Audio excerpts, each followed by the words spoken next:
This is the fifth review of the sequence of pre-trib events.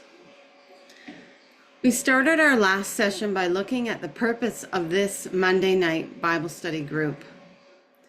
I put together a chart back in 2006 from the study we did called In the Footsteps of the Messiah by Dr. Arnold Fruchtenbaum. That's the chart you can see behind me.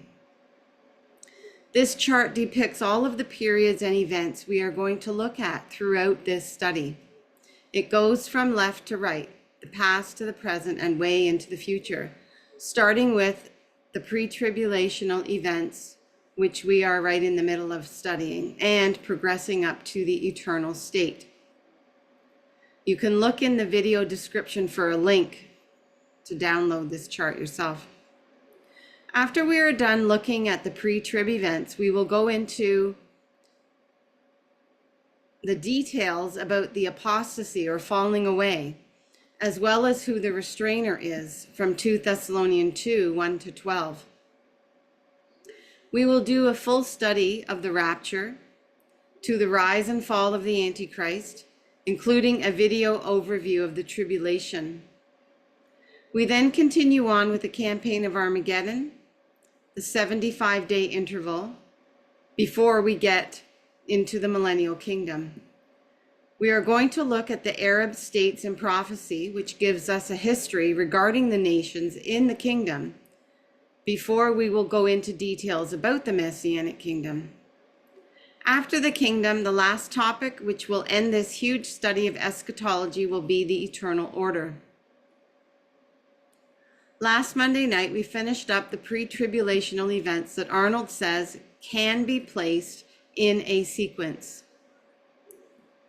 This coming Monday, we will look at some events that Dr. Fruchtenbaum says he doesn't know exactly where they fit in that sequence, but definitely knows they will occur before the tribulation, with the exception of the third temple, which he says could be before or will definitely be during the first half of the tribulation, because it will be in full operation before the middle of the trib.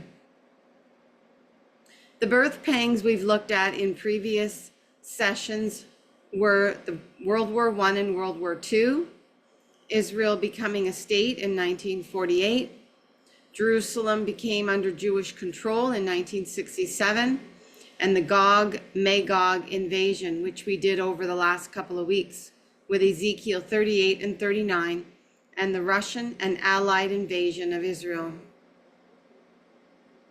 In the last session, we looked at the 5th to 7th birth pangs, several events which are part of the times of the Gentiles. The term times of the Gentiles, found in Luke 21:24, describes the long period of history in which Israel is no longer directly under God's rule. God didn't want to leave Israel. We learned from Ezekiel chapters 9 to 11 that God left reluctantly in 4 stages, all the while wooing Israel back to him. God is very patient. In the last stage, he waited 100 years for them to come back to him. I think it's important to stress that Israel forced Jehovah God to leave. He didn't want to. The times of the Gentiles began in the period with the Babylonian captivity. Prior to the captivity, God rules Israel through prophets, priests, kings, and judges in a theocracy. Gentiles will continue to be the primary influence over Israel until the end of the tribulation, when Jesus returns. With the establishment of the Messianic kingdom, the times of the Gentiles ends with Israel and the world as a whole, and will live under a theocracy again, where God rules over mankind. The times of the Gentiles is illustrated in the vision of Nebuchadnezzar, in which he sees a giant statue with a head of gold, which is Babylon, arms and chests of silver, which is the Medes and Persians, belly and thighs of bronze, which is Greece / Hellenistic, legs of iron and feet of iron and clay, which is imperialism and or the two division stage starting with Rome. This is where we are today in this stage around the ankles.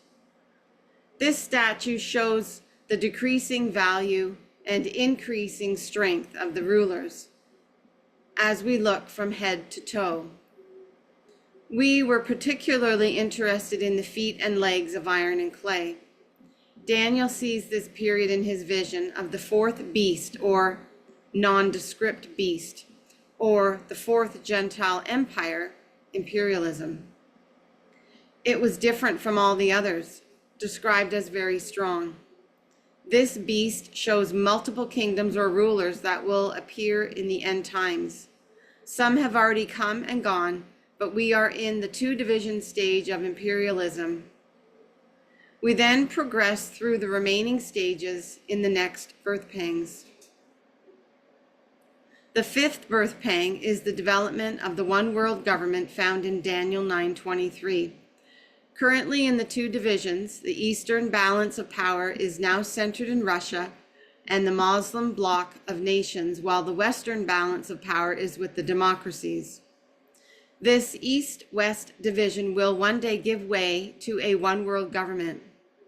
In light of Ezekiel 38 and 39, the Eastern balance of power will collapse with the fall of the Russian forces and her Muslim allies in Israel, and the destruction of Russia itself. With the Eastern power destroyed, the way for the one world government will be opened. The sixth birth pang is the 10 kingdoms stage. The one world government will split into 10 kingdoms with 10 kings who will rule the whole world, according to Daniel 9:24a. These 10 kingdoms begin before the tribulation and will continue into the middle of the trib. The seventh birth pang is the rise of the Antichrist, following the division of the world into 10 kingdoms. In Daniel 9:24b, the Antichrist is shown to begin his rise to power. In Thessalonians 2:1-3, we can read about the revelation of the identity of the Antichrist before the tribulation. There is two events mentioned to occur before the trib. One, the apostasy, Greek word apostasia, in the seventh birth pang. Apostasy means departure, but a departure from what? Many scholars interpret this departure as the falling away, a departure from the truth, a spiritual departure. However, this apostasy of the church has been the characteristic of the visible church of the 20th and 21st centuries and is not a single event. Dr. Fruchtenbaum and Dr. Andy Woods view this as a departure being a physical departure, not a spiritual one. They believe that this refers to the rapture of the church, the physical removal of the church. The revelation of the man of sin, the son of perdition, is the second event mentioned to happen before the tribulation. This revelation of the Antichrist is for the believers at that time.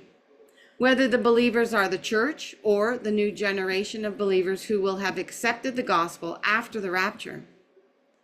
The rapture may or may not have happened when the Antichrist is revealed. Since the rapture is imminent meaning nothing has to happen before it happens.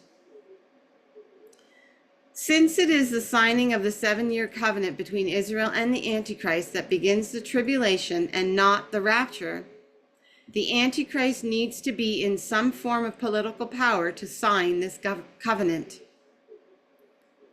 The eighth birth pang, called the period of peace and false security, found in 1 Thessalonians 5:1-3.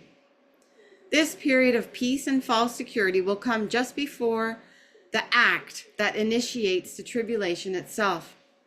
The whole world is under the 10 kingdoms and the Antichrist is rising to power. We see the word travail in verse 3 that comes upon the woman with a child and mentions there is no escape. It is likely the Antichrist, having risen to a position of significant power and influence, can offer this guarantee to Israel in which they have enough confidence to sign. The ninth birth pang is the actual initiation of the 7-year covenant between Israel and the Antichrist, found in Daniel 9:27, Isaiah 28:14-22, and Revelation 6:1 and 2. This begins the tribulation, and the countdown begins to the return of Christ. Next week, we look at some events that Dr. Fruchtenbaum doesn't know exactly where they fit in the sequence of the pre-trib events, but knows they will occur before the tribulation starts, or with the third temple happening before or just after. So until next week, have a good week.